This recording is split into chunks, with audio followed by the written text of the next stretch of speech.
If you'd like to take a look at it again, I actually remembered to hit the record button, which is a little bit of a miracle within itself here. But welcome everybody. My name is John. I'm with C3 SoftWorks. I think my camera's on, so hopefully you can see my big shiny bald head and my rosy red cheeks here. It's sun's finally coming out in Minnesota, so it doesn't take too kindly to folks like me. But yeah, we're going to chat a little bit about repurposing your PowerPoints, I guess is the tagline here. Um, the irony is I'm using a PowerPoint, and I'll explain why later. But basically, you know, we here at C3 we have trainers that work full time on our with our organization, and some of them have repurposed all their PowerPoints into games. Basically, just gotten rid of it. One of our EMS instructors has done that. He just hates PowerPoint so much he never wanted to use it again. And I'm going to show you how to do that today. We're going to, again, talk a little bit about the PowerPoints, how I take the information from these slides that you're going to look at here today and turn them into something that's more engaging, gives you more feedback, creates more teachable moments, hopefully is a little bit more fun. If you guys have questions, I notice people are kind of checking in here, letting us know where you're from. Looks like a lot of warm climates. So normally I'd be jealous of that, but you know, a little nicer here in Minnesota right now. And my colleague Aaron is going to be kind of moderating. So if you guys have questions, feel free to enter them in the chat bubble there as we go. I'll try to take a look at it. Or Aaron, if there's something you want me to address, feel free to hop on as well. So I'm going to kind of hop into it. It looks like I know there's probably some more people kind of logging in, but we're going to get going just by asking a few questions. I know this is kind of a staple of most presentations. We're trying to hopefully eliminate some of that. I think there's some good things about that and there's some bad. But I first want to kind of ask a couple questions. Why are you using PowerPoint? Number one. And I think that's a good question, right? Why do you use it? In some cases, it's all you've ever done, right?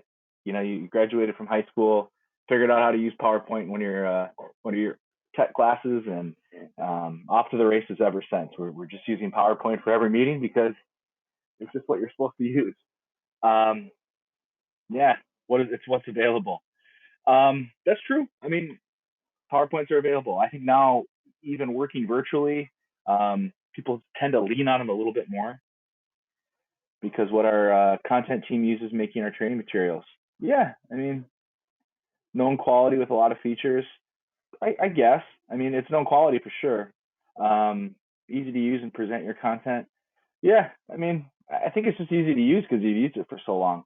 We're going to dive into a little bit more of that, but specifically, I guess I'm curious, what are some of the challenges?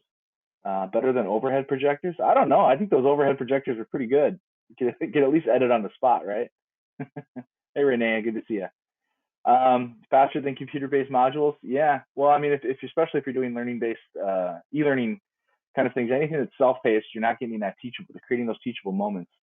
I use those overhead projectors too. So, what are some of the challenges with PowerPoint? What are some of the things that we don't like about PowerPoint? Integrates well with Team and Zoom.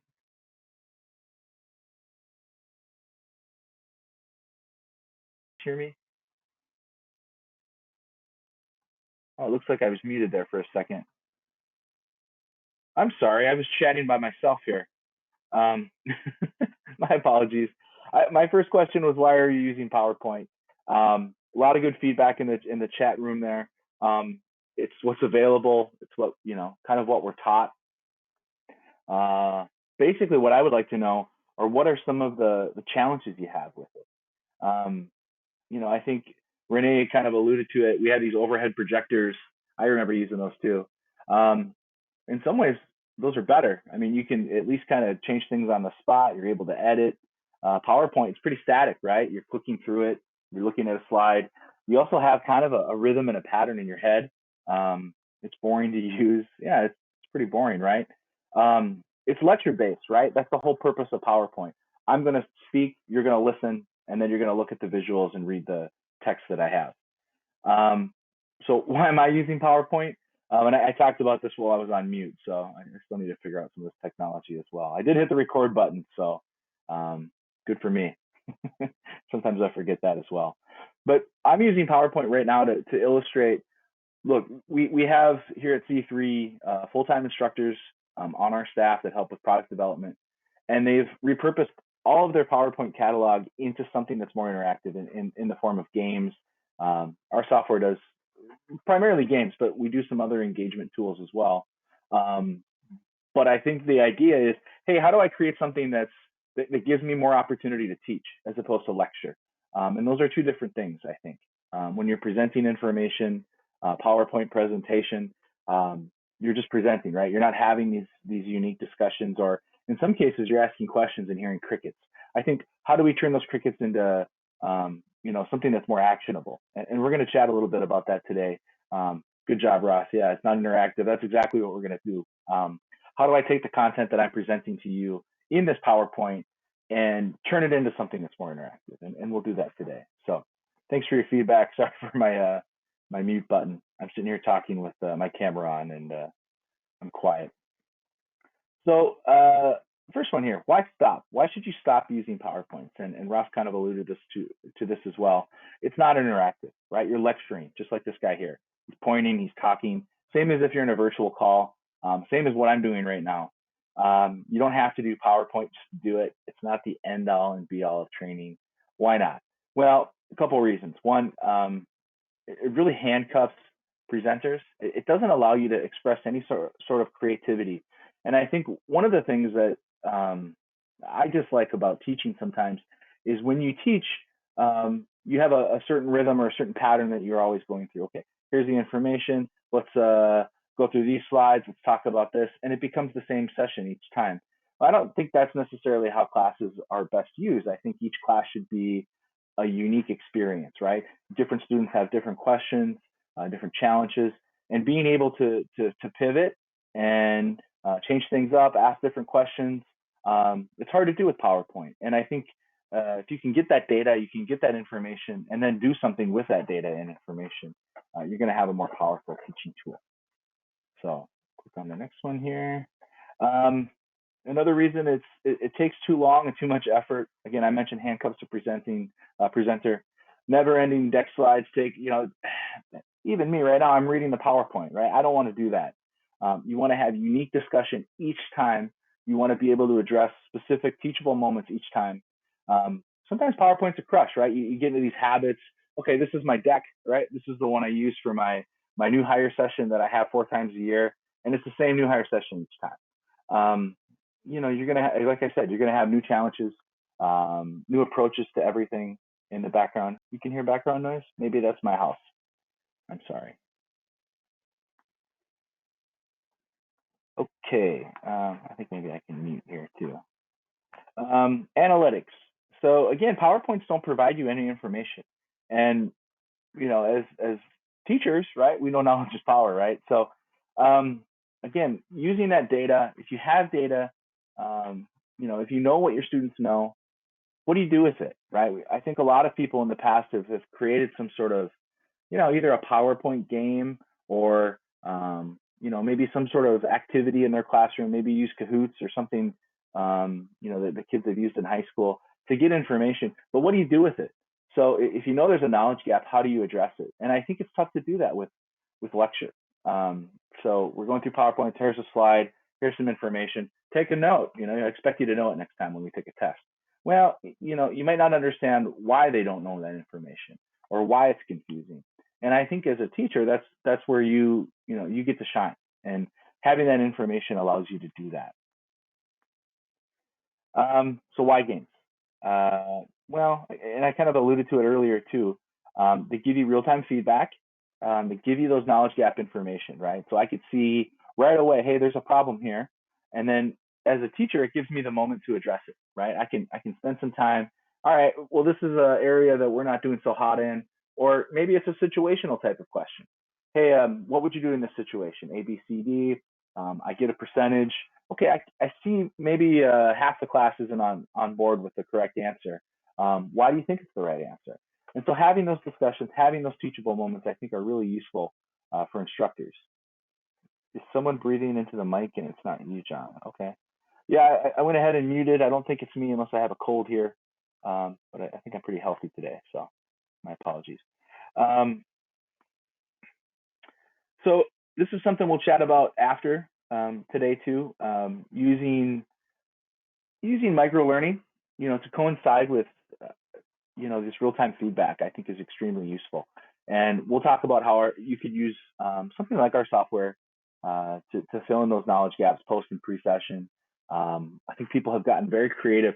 2020 has been was a terrible year, obviously. 2021 hasn't been that much easier. Hopefully things are getting better for everybody. But I will say one of the bright spots is that I think two things. One, it's made people more creative, sort of forced people to be more creative, and two, I think it's allowed people to be more creative. So administrators and decision makers are letting people try new things. Whether it's working from home permanently or using new software or using new techniques. I think that has been one thing that has been a bright spot of the past year. So we'll talk a little bit about our software, but what I'd like to do is just play a quick game. Again, I don't want to spend much time on these PowerPoint slides. I will come back to this page in a bit. What I'd like to do is play a game and show you how you can repurpose, again, the content that I just built into a fun, interactive game that gives you real-time feedback, real teachable moments. Yep, corporations require to use their decks. Yeah, that's true.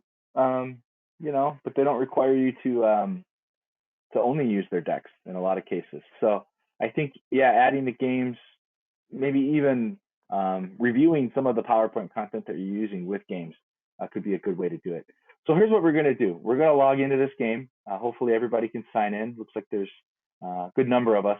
A couple ways to sign in. You can pretty much anything with a browser will work.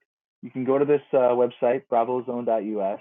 I'm sharing my screen, so it's not clickable, but I will post it in the chat screen there. So if you like, you can click on bravozone.us, which I posted in the chat window, or you can type it into your own site.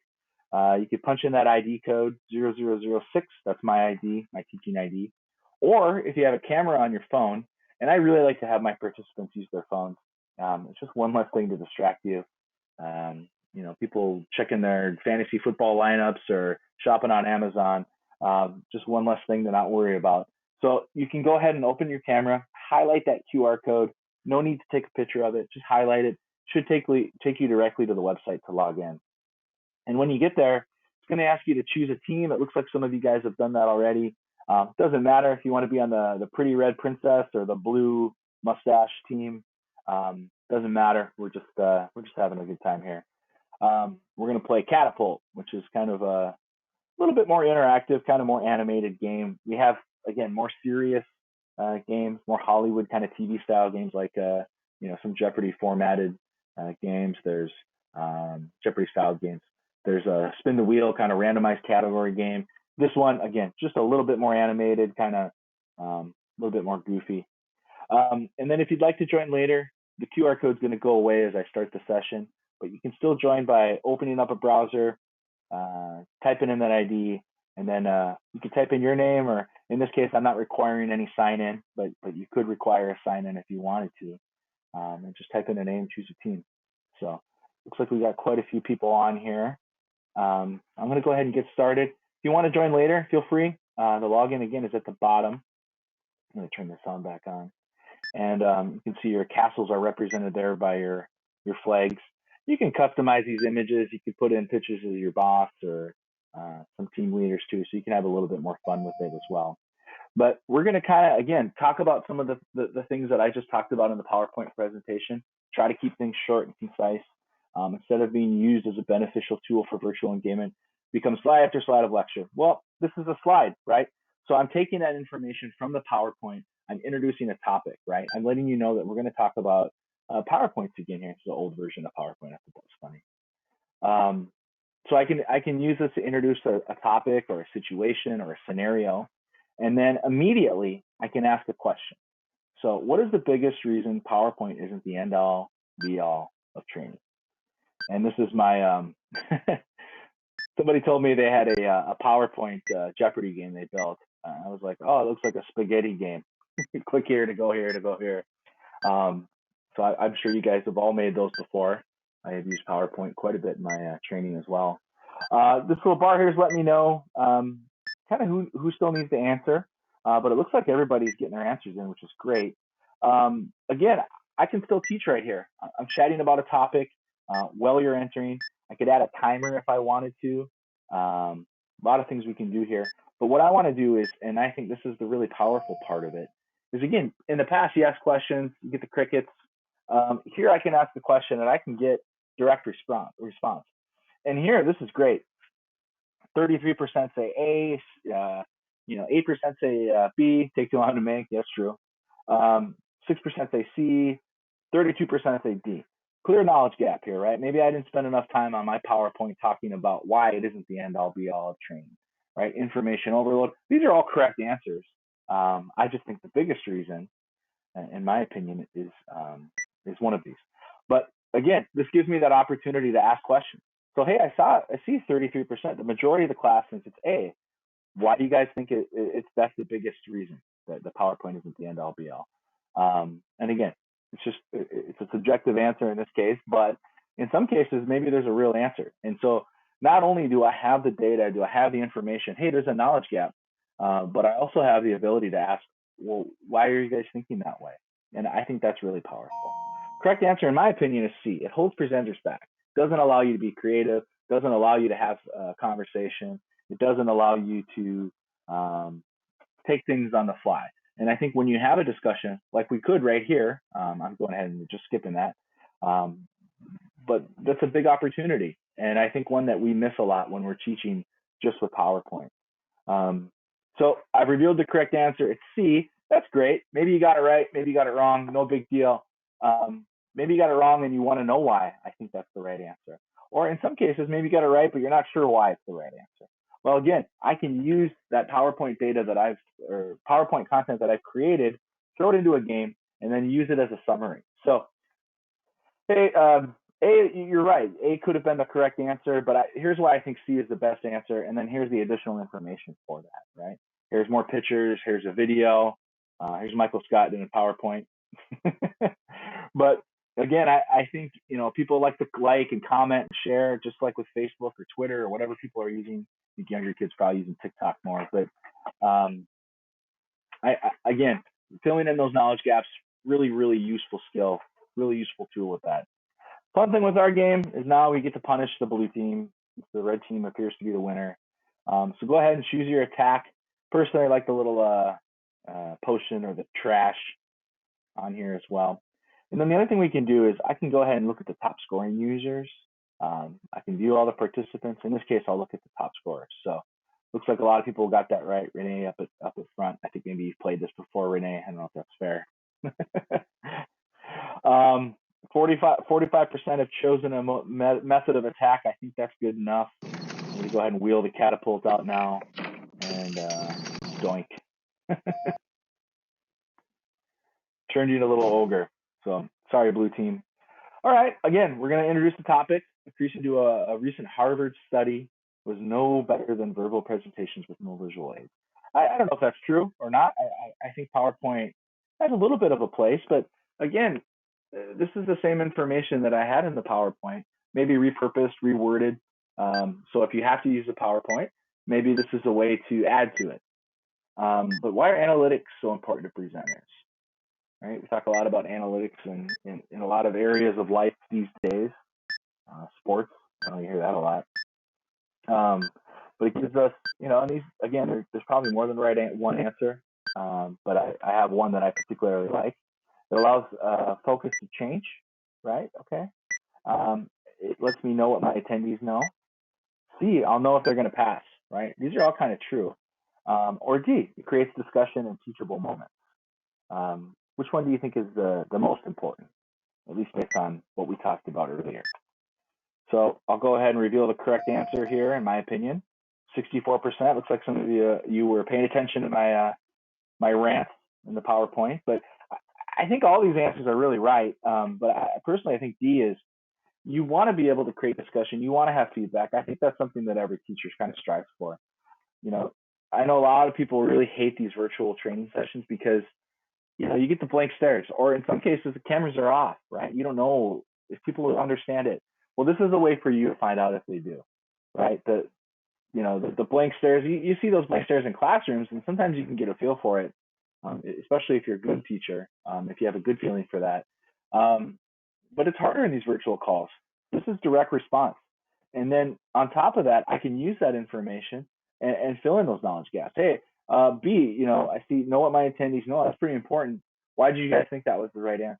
And again, we're creating discussion, we're creating feedback, and then ultimately you're creating a teachable moment where you're revealing the correct answer, which is, in my opinion, D, and then filling in that knowledge gap, right? And letting people know why that's the correct answer. And in this case, why I think it's the correct answer. So helps you know what your attendees know. So blue team, a little payback here. It's like fireball and trash. And then just a standard old catapult will do too. It looks like there's some indecision here. All right. Well, looks like the mustaches versus the princesses. Mustache gets their fireball. Looks like my sound rock. And boom. All right, last question. Most trainers these days are using some type of activity or game, but why? Right? I think it's funny, like 10 years ago, we used to ask the question, have you used games in your training? I think I think now in 2021, everybody has. Icebreaker, yeah, maybe. I don't know. Or game, yeah, for sure. People have used the game in a lot of ways. How are you using it? I think that's what's important. And again, we talked about it today. Games are only good for icebreakers. True or false? I think this one's pretty easy. But again, it's a good way to know what your students know and use that information as a vehicle to create a teachable moment, to create change, to prove that your teaching is working. I think that's really useful too. All right. Get the percentages here. False. I agree. Games are only good for icebreakers. I don't think that's true at all. I think they're good for a lot of things. Create iterative expand. Yeah. Again, that looks like a fun game right there. These guys using whiteboards. Teachable moments people will remember, and you will remember when the dragon comes out now. Looks like the winner is the blue team. Big beat. I think it's nice. Sorry, red team. Your castle is destroyed. There's a white flag. So, game finished. Blue team's the big winner. Congratulations, blue team. A couple cool things you can do with our software. Again, you can look at those individual results. So it looks like Paul on the blue team. Very good job. Jonathan also got 20. Blue team, sometimes you'll see red team members in there. So you can still reward individuals on teams where you're not maybe in first place, I guess. But the part I really like is you can review the questions again. So in some cases, you might have more questions. I like to keep my game short. We're talking about, I think you guys kind of get the point. But maybe you have, 10, 15 questions. Or if it's a longer PowerPoint presentation, maybe you're doing a Jeopardy game with 20 questions. We'll highlight again those top 5 questions, allow you that teachable moment to say, hey, we didn't do so good on, this question. Let's make sure we go back and review it.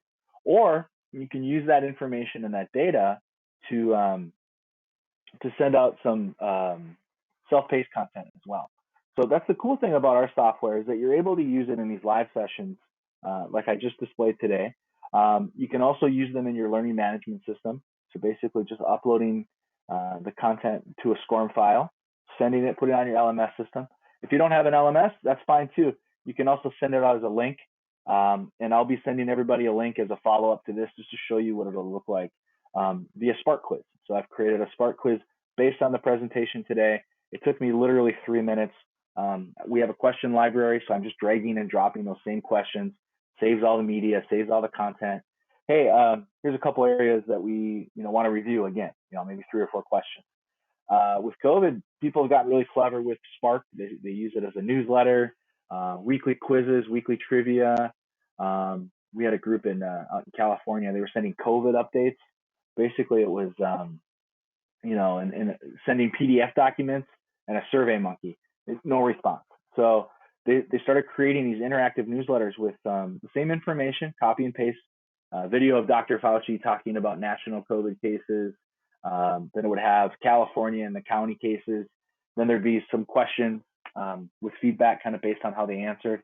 And then also some clickable, you click on how to wear a face mask, this kind of stuff. And then a really good marketing tool for them, really good communicative tool. We do have Moonshot. I don't have all the games on here for some reason, but Quiz Show, Tally, which is again a more serious presentation tool. Moonshot, which is a space race, kind of goofy like Catapult, and then Quiz Show spin off a little bit more professional type of games as well. So in addition to Spark, any questions, any feedback? I do have one other quick thing I wanted to chat with folks about. I don't see my little comment screen here. I must have fell off. So Aaron, if you have anything, feel free to chime in here. We also have a special offer for anyone that's on the call today, and you also new customer. If you buy one license, you get a second one free. Again, people on the call today and new customers going to be able to extend a free license to maybe someone else in a different branch or someone else in your team. We do these maybe once a year, so great opportunity right now to kind of hop on that. Trying to get my little chat screen to show up here. I do like to answer questions. Oh, here it is.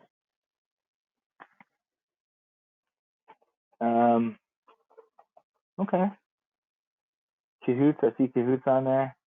Yeah, Cahoots is how is it different than Cahoots? It's very different. And Cahoots is Cahoots is something that gets used a lot in middle schools, so high schools. So these are pre-formatted. Yeah, they're templates. So basically, you're plugging in your information, and it outputs the game. Again, live session like this, or self-paced session, which again Cahoots does not do. You can upload it to your LMS. Again, you're just plugging your info in, and it's basically operating the same way. You have that preview screen, you have the question, you have the animation, then the summary. Good question. Yeah, the other thing with Cahoots, and I love Cahoots, I'm not trying to rag on it, but it's a great introductory game. If you're looking for something free that's easy to use, it's a great place to start. Try it for a year, give us a call in a year. Certainly, we get a lot of business from that. But yeah, well, thanks everybody. I try to keep it real short today. Hopefully, you got some new ideas. Again, I'm going to send everybody a Spark quiz based on with all the information that we had today. Yeah, that's great, Renee. Thanks.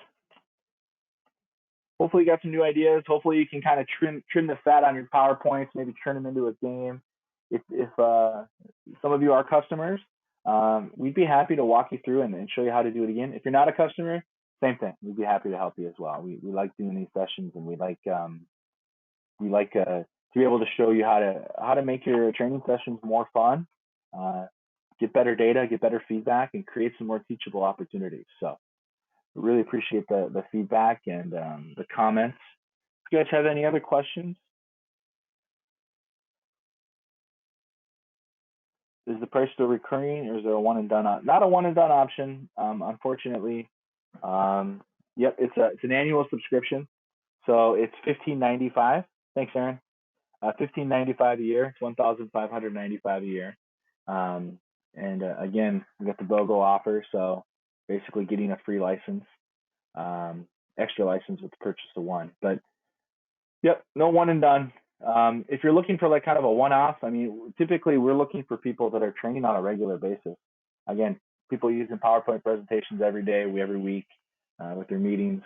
How do you make that information and those sessions more engaging, more fun? Cool. Well, any other questions? I'll kind of hang out for a little bit. I'm really curious to hear about other people's experiences with, their own games. What is included with the price? All the games. So that's a great question. Right now we have 7 templates. So quiz show, everything you see on here. And then we're going to be adding content kind of at least in perpetuity as far as I know. It looks like we're going to have Who Wants to Be a Billionaire formatted version, kind of similar to that TV show as well. That'll be coming in about 8 weeks. And then after that, I think we're going to be working on some new games as well. So I don't know exactly how many we'll end up with, but I think we're going to always be kind of adding new games and new content, but everything's included. So all the micro learning templates like Spark and Whirl, live slash self-paced games like Quiz Show Spinoff, Catapult, Moonshot, and then Tally, which is another really cool tool as well that you can use for live presentations. I'll put my contact info on here too. You can contact me directly, and I'll forward you to the appropriate person to help you out. Is there educational or nonprofit pricing option? Kate, shoot me an email. Be happy to help you with that. There's different options for that as well, kind of depending on the need. And that's me, I guess. I guess I didn't need a picture of me there, but yeah, send me an email, johna@c3softworks.com. I'll type it on here as well. Especially if you're a nonprofit, I can definitely help you out. Yeah, thanks, Alma. Thanks for everyone's comments. I really appreciate everybody on here.